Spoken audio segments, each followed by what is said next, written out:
and welcome. So I'm out on a walk with the dogs today, and I thought I'd talk to you whilst we walk. Haven't done that for a while, and today I want to talk about the nervous system and menopause. And specifically, I was listening to a lady. It was actually an advert.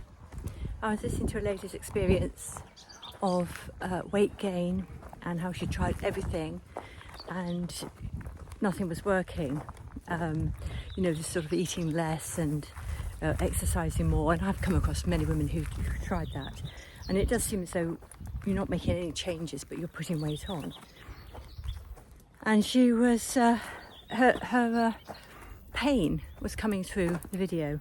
I felt it, and I found it upsetting, if I'm honest. And I thought, I want to talk about, this in more detail today. And she was, sorry, I'm on some rough ground here, it's been ploughed. She was saying about how it's not hormones, it's the nervous system. Well, it's both in my book, and that's what I thought I'd speak about, so people have a better understanding. Come this way. So, my name's Sam, I'm a nutritional therapist, and my aim is to help women get through the menopause, perimenopause, into older age as easily and painlessly as possible. And I want to be able to give you sort of simple things to do rather than go into anything in great detail, because we haven't got time when we're at this stage of life. So, nervous system, weight gain, not being able to do anything about it. And this is very common. It's very common. You notice your waist gets wider, and you're eating less but putting on more weight, and you're exercising more and you're still putting on weight. And it's not just hormones. It's absolutely true. It is not just hormones. You can try and address your hormones, but the underlying situation here is a stress response that's out of control, and that includes the nervous system and the hormones. So it can start off with menopausal symptoms might trigger it to occur, because we have this connection with all our hormones and the brain. There's a lot of messages and signals going to the brain, and then we get the brain sort of control of the body from that and our behaviour. So I'm going to just pause for a moment. It's lovely here today. We've got a heat wave this week. It's going to be unbearable, I think, but you don't get it often, so try and make the most of it. So what happens at this time is we can have heightened levels of stress, and it can become less easy to regulate with a decrease of estrogen. But we can also get stuck in that sort of nervous system control. It gets stuck, so our stress response is very sensitive, it's heightened, and various things happen. And one of those things is we release cortisol, particularly for longer term stress. And this in its own right can encourage us to put weight on. It can affect our appetite, so we eat more. We get more sort of visceral fat and fat around the middle. We tend to reserve our energy stores, so we found that energy levels can drop. I see this with people where they can have this sort of long-term stress going on, and then they're completely zonked, and it can take a year to 2 years to get them back on their feet, to really get it to recalibrate. So it isn't just hormones. The nervous system has a play in this.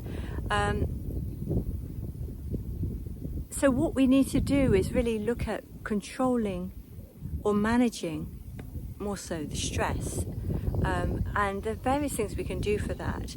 I like walking here in the countryside, and it's beautiful, and today's lovely sort of around here.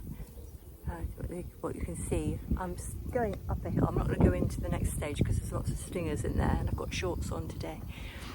But what we need to do is look at how we can manage it, and this is where things like mindfulness and meditation are particularly good, because we tend to, as we sort of slow down and our energy levels are low, we don't want to go and exercise as a priority, and that is very helpful. But you might want to start with something softer, like meditation, mindfulness. Yoga's a lovely relaxation exercise, and that does bring the mind and body back together, which I think is really useful. So the sort of gentle exercises can be beneficial.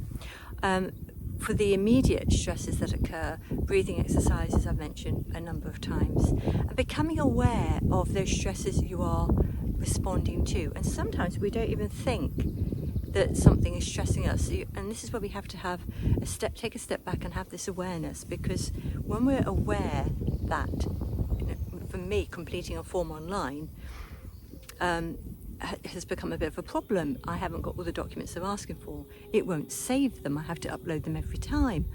I don't know what questions it's going to ask, because I can't go to the next stage of this document until I've completed the first part. So it's stressing me, and I know it's stressing me, so I'm trying to be a bit more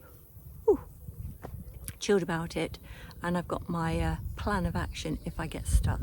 So I put that in place. I thought, okay, what if I get stuck? I can do this.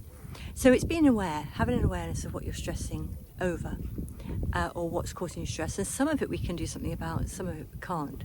So it's then becoming aware of what can we actually impact, what effect can we put onto this. Can we look at it differently is one of the best ways. Is it an insurmountable problem? Is it something you can get help with? Is it something that really needs you to worry about it because it may never happen? Those sort of stresses, this is where this mindfulness about what's going on in our lives is very useful. Diet-wise, obviously we need to try and avoid all these things like high sugar, high saturated fat, and processed foods and things like that. Making sure we're getting good protein in can be useful. But it's not the priority. If you've tried eating less, you've tried exercising more, and you haven't lost the weight, then that is not going to be the answer. It's going to be more likely to be looking at managing the stress. Stress impacts and hormones, the imbalance in hormones as we go through this time, impacts our ability to sleep well. It could be insomnia, night sweats, etc., and hot flushes. Managing our stress can help us sleep better. And I think being very consistent with the times we go to bed and get up is really important here to help the circadian rhythm get back into sync. So yes, absolutely, the nervous system is also involved, but it works with the hormonal system. So the two together may be where you may have the issue. So look at what you can do to help control that stress level, pass up things that you don't need to do, and be aware of those things you can't affect, so please don't worry about them. And I know it's simple to say, but that's where I'd start. So I hope that's been a quick, simple, I say simple, it's not simple, it's quick, it sounds easy.